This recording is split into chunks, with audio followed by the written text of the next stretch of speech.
Hey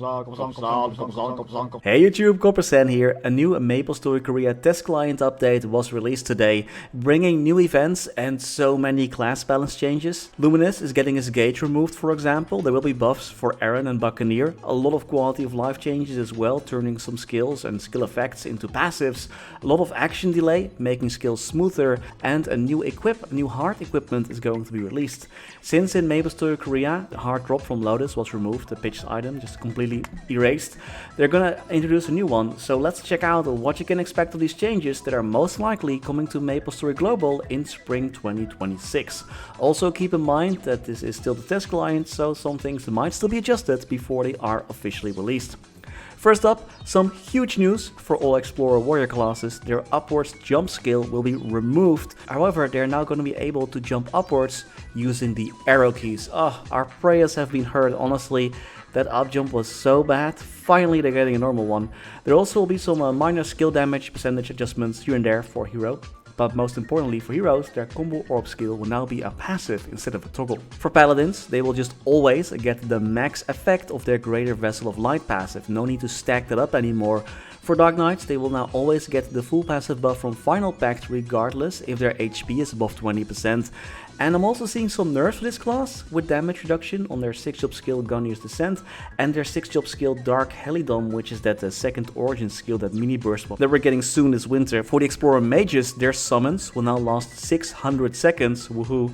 Marksman is getting some nerfs, with both Snipe and Split Shot getting tuned down in damage. Pathfinder is getting a lot of cooldown adjusted downward and damage buffs from what I can tell. Looks like this class is going to be a winner this update. Night Lords are getting a new skill called Shadow Blink, allowing them to quickly move forward using their own shadow. Their mark will be turned into a passive, no more forgetting to turn that on. Their spread throw 5th job attack will be narrower and you'll be able to hit up to 4 months at the same time. But it also looks like Night Lord doesn't escape some downwards skill adjustments here and there, losing damage on Quad Throw, Showdown and some of their 6-job skills. MapleStory experts help me out here. Since we're getting a lot of motion delay changes, this also indirectly increases damage, right? Because if the skill animation is smoother or lasts shorter, you're going to be able to attack a little bit more. So I'm wondering if all these adjustments aren't as bad as they seem, since the animations will be slightly faster. Also, Shadower is surprisingly absent from the whole list. There's absolutely no changes for this class. Everyone's favorite pirate, the Buccaneer, is getting some small buffs, increasing the damage of Howling Fist and adding another line of damage. And the same goes for the 2 6-job Sea Serpent skills. Dawn Warriors are getting their stacking mechanic removed, no more cosmic orbs will be created. Instead, their purple spacey skills will have their full effect when you use them. Nightwalkers are getting changes to Shadow Spear, decreasing both the cooldown and duration while increasing the damage. Their 5th job skill Shadow Servant will be more like a regular Shadow partner from what I can tell, with increased cooldown and a shorter duration. And a new skill will be added that allows you to summon another shadow that you can swap with as is before. Shadow Bite will deal more damage against bosses, and the passive effect that increases final damage is now just always. You don't have to hit a certain amount of monsters to activate it fully anymore, you just always get it now. Aran is getting some long awaited buffs, just look at that. None of the buffs are huge, but still there are some nice damage increases coming for Aran, especially on that 6th job Beyonder skill. Luminous is also getting some huge changes. His gauge will be removed, meaning that you will just use his skills as is. Remember what I said about Nexon changing some unique features of classes to make them more convenient, like with the previous update where they did the same thing with Blaster and some other classes. It also removes the class identity in the process, in my opinion. And you know, this was kind of what I was talking about in that video. Do we really want all classes to be played the exact same, with just different looking animations in a few years? I don't know. I mean, the gauge wasn't exactly super convenient, but it also, you know, it's what made the class who it was. So you just can't add more quote-unquote inconvenient class identity changes later on, you know, that's gonna destroy a class.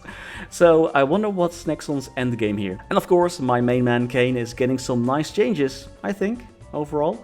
Dragon Fang and Grinding will get increased damage.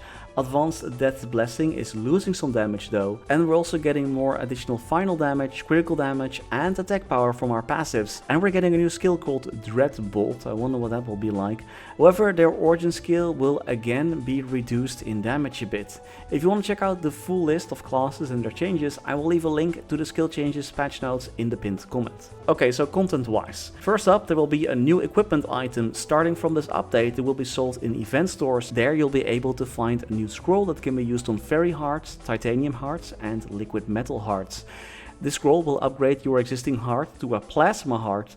This item can be Star Forced up to 20 stars. Existing potential, bonus stats and Star Force will be transferred. Spares can be bought in the event store in case your heart explodes due to an unfortunate Star Force accident. A new epic dungeon was added for characters level 280 and higher. This dungeon is called Nightmare Fairyland. Clearing this dungeon rewards 2 Sol Erda, EXP and gold maple coins. I think this is like a KMS exclusive thing. There also were some improvements done to the existing epic dungeons. For example, the EXP obtained from clearing the Angler Company dungeon was increased for Maples level 290 and higher. Also, the 4th slot for the Legion Champion system was opened and various improvements were made to the Dragon Island raid to speed things up. This is the EXP that the new dungeon gives, by the way. That's a lot of zeros. The new big event is based on the Meso Rangers. This event will last for 8 weeks, and from the looks of it, we can again choose between getting rewards or getting coins from the daily rewards, as well as triple XP coupons, and various other rewards are back as well. I would say this is pretty standard these days. And of course, you can get bonus stats during this event as well, as always. There also will be an event that's rather similar to the one we've going right now, where you can select a manager and a crew member. You can then hunt monsters to collect points, which can be exchanged for EXP and Sol Erda resources. There also is a break room where you can place your character and points can be obtained from hunting monsters again, and those points can then be used to upgrade said break room, increasing the EXP gained and things like that. This is the event store, containing mostly the same items as always, besides the new scroll that we can use to upgrade the heart, and we can buy traces from the Meso store for 1.5 billion. There also will be a new old school event where you can play through old school maps defeating bosses. We had this event before, like similar events before, and they're always pretty fun. This event rewards EXP. Overall, I would say this is a pretty decent patch. The adjusted action delays will help a lot of classes feel a bit smoother to play, and from what I've seen on Reddit, Zero is looking pretty busted at the moment. There are links in the pinned comment if you want to read the skill changes and new content and events yourself. Just use Google Translate to translate that Korean into some English. And that's all I had for today. What do you think of this update? Let me know in the comments. And as always, special thanks to our members for making these videos possible. Special thanks to Niels de Coninck, Raar maar waar, Sebastian Hanøy, Caudimorda, Wiley, BackSpaceOTI, Ziggy, Flidiot, Knivesu, Cloudfix, Michael Menchaca, Raythius, Betrayal1489, Sylvio, Neto, StrikerElk, Ryaiser, Aryu, MaxBurnHeart, The Passenger, ScottyFlysFast, Only, Spudsy, snafuPop, Dewey, Tran, Kaniwoo, Kirch-Nehammer, Zu, Dante Victory, The Wolf Drake, Lord Fazil, Matthew Dev, Tils Kurspet, DVNCA, and Schwandro. Thank you so much for watching.